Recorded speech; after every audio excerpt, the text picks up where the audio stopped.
Praise the Lord. सभी को जय मसीह की। मेरा विश्वास है कि आप सब आशीषित हैं, आपके घराने, आपके परिवार सब आशीषित हैं।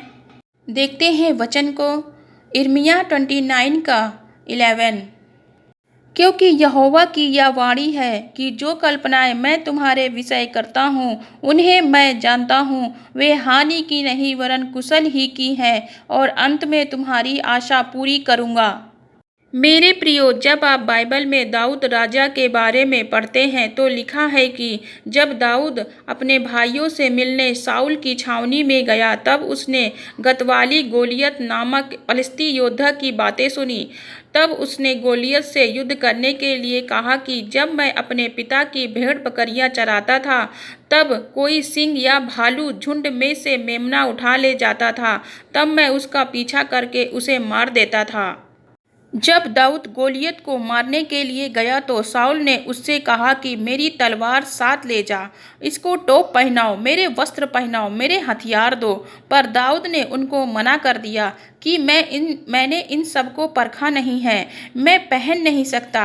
पर दाऊद नाले के 5 चिकने पत्थर और अपनी गुलेल लेकर गोलियत को मारने के लिए आगे बढ़ा।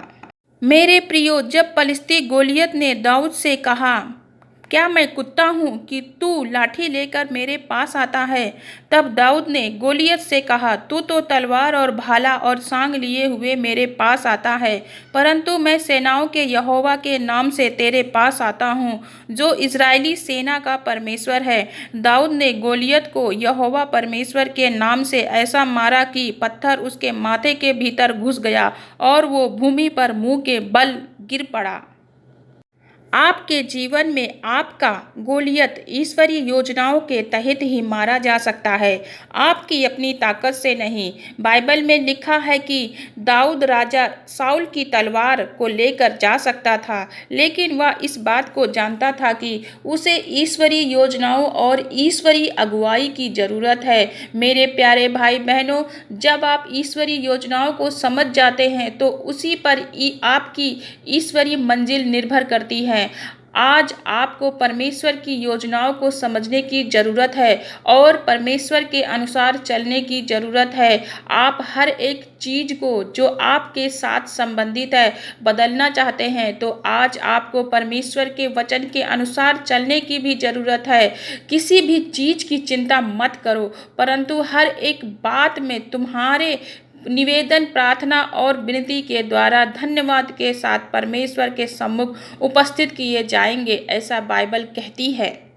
तो आप अपने जीवन के गोलियत को, अपने परेशानी, अपने मुसीबतों को मारने के लिए परमेश्वर की योजनाओं को समझने की ज़रूरत है, परमेश्वर की आवाज़ को सुनने की ज़रूरत है, ताकि आप परमेश्वर के कामों को करते हुए सुसमाचार को फैला सके। आमीन। प्रार्थना करते हैं। Hallelujah, hallelujah. प्यारे पिता परमेश्वर, मैं आपका धन्यवाद करती हूँ इस वचन के लिए, आपके पवित्र वचन के लिए। पिता, मैं धन्यवाद करती हूँ। पिता, मैं प्रार्थना करती हूँ कि आप मुझ पर अनुग्रह करें, आप हम सब पर अनुग्रह करें। मेरे परमेश्वर, ईश्वरीय योजनाओं को हम समझें और वचन के अनुसार चल सकें। आपने हमारी खातिर अपने इकलौते बेटे यीशु मसीह को हमारे लिए कुर्बान कर दिया है। प्रभु यीशु, बाइबल में लिखा है कि आपने हमारी दुर्बलताओं को ले लिया, हमारी शांति के लिए आप पर ताड़ना पड़ी, आपके कोड़े खाने से हमने चंगाई पाई। प्रभु यीशु, आपने हमारी खातिर अपने जवानी का गाढ़ा लहू बहा दिया, आपको क्रूस पर चढ़ा दिया गया। परमेश्वर प्रभु यीशु, आपने अपने हाथों और पैरों में कीलों को ठुकवाया और आप मर गए और तीसरे दिन मुर्दों में से जी उठे और मौत पर फतह पाई। पिता, प्रार्थना से जुड़ने वाले सभी लोग आप पर विश्वास करते हैं। पिता, आप पर विश्वास करते हैं। पिता, इन्हें आशीषित करें और आप हमारे लिए मारे गए, मुर्दों में से जी उठे परमेश्वर सभी की मुसीबतें, सभी की प्रार्थनाओं को सुन ले मेरे प्रभु। उनको चंगा करे, उनके जीवन से हर एक मुसीबत चला जाए, हर एक गोलियत मारा जाए। मेरे पिता परमेश्वर, सभी जन आपकी योजनाओं को समझ सके, आपकी आवाज़ को सुन सके। परमेश्वर, पवित्र आत्मा की अगुवाई में चल सके। पवित्र आत्मा से भरे परमेश्वर दया करे सभी भाई बहनों पर। प्रभु जी, हम देखते हैं अपनी आँखों, अपनी समझ के द्वारा नहीं, बल्कि पिता तेरी आँखों के द्वारा देखते हैं कि हमारी सारी मुसीबतें, सारी बीमारियां चली गईं और हमारी सारी मुसीबतों, बीमारियों के लिए आपने कोड़े खा लिए हैं पिता। मेरे प्यारे भाई बहनों, बुजुर्ग बच्चों, अंगीकार करो पिता परमेश्वर प्रभु यीशु मसीह के कोड़े खाने से हम सब चंगे हो चुके हैं। आप सब आशीषित हैं। इस प्रार्थना को प्रभु यीशु मसीह के पवित्र सामर्थ्य नाम में मांगते हैं, आमीन। विश्वास करें, गोलियत रूपी सभी सारी मुसीबतें प्रभु यीशु के नाम से जा चुकी हैं। आप सब आशीषित हैं, आप सभी ब्लेस हैं। सभी को जय मसीह की। God bless you all.